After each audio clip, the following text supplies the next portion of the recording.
27-year-old Craig Stanford was shot at his home on East 24th Street. Sahin had the same MO for almost all of the attacks. He brought the women to this secluded area on the north bank of the C&D Canal. Is this a losing battle, and should they focus their efforts elsewhere? That's unlike most Delaware bridges, which have reinforcements. There's only about 2 feet of space to move. That's because these stretchers are stacked from the top to the bottom of the aircraft. The cameras are a useful crime-fighting tool because most people don't know that the staff at Downtown Visions is always watching them. Replacing 67 windows, mostly made of double-pane safety glass, is no easy task. So these boards are going to have to stay up for a couple of weeks. Rob, university officials are still trying to piece together exactly what happened here. The shooting occurred on the opposite side of campus, but the events leading up to it, they say, began on this side of campus at the Village Cafe, which you can see behind me. They say between midnight and 1 a.m., a group of 8 to 10 students was leaving that dining hall.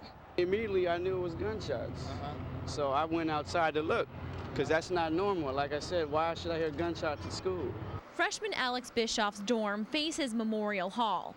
When he looked outside, he saw the 2 victims.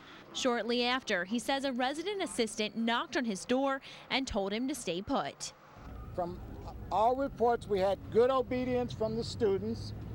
They've learned the lessons of the past year as well. University officials say, in addition, they notified students via the university's homepage, through posted flyers, and with a telephone message sent to landlines. The university does not have the capabilities to send text or cell messages.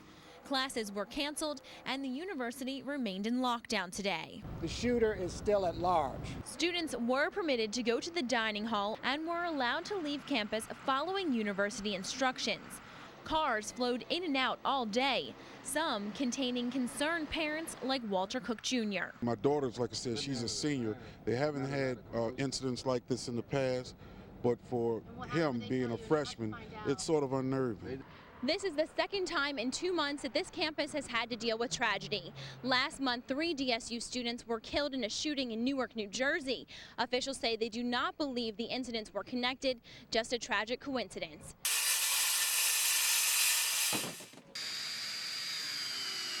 The district maintenance crew looked like it could be preparing for a storm. But this disaster is not a natural one. It's shocking when you walk in. Vandals struck just before 3 this morning. Christiana senior Shaman Roberts and sophomore Shane Martin thought they'd missed the bus, so they took a public one to get here. They arrived at a near empty, broken school. We never saw anything like it. We never saw windows busted out, and it was crazy. You gotta be somebody who don't like the school to do something like this. I don't know who though, but I hope they catch whoever it is. Classes were canceled early this morning. Police say they're not sure what the vandals used to break the windows. They did trip several silent alarms and were caught on surveillance tape. A district spokeswoman says the damages will likely cost more than $50,000.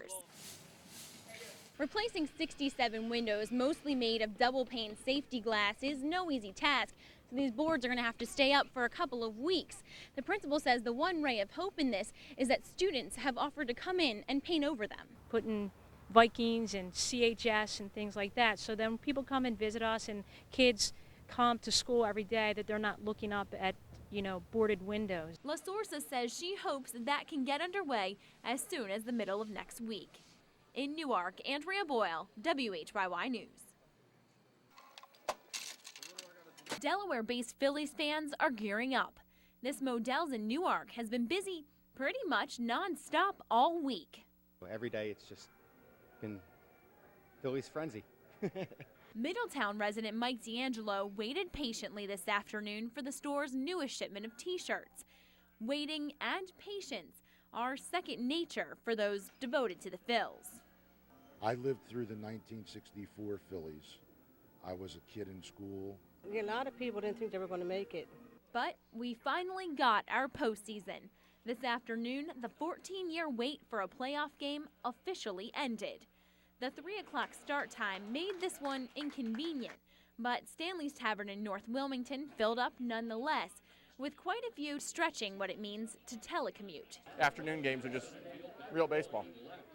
some fans don't know what to do with themselves. I don't remember the last time they were in. It was '93. I was a kid. Still, true believers know you can't spell victory without the letter P.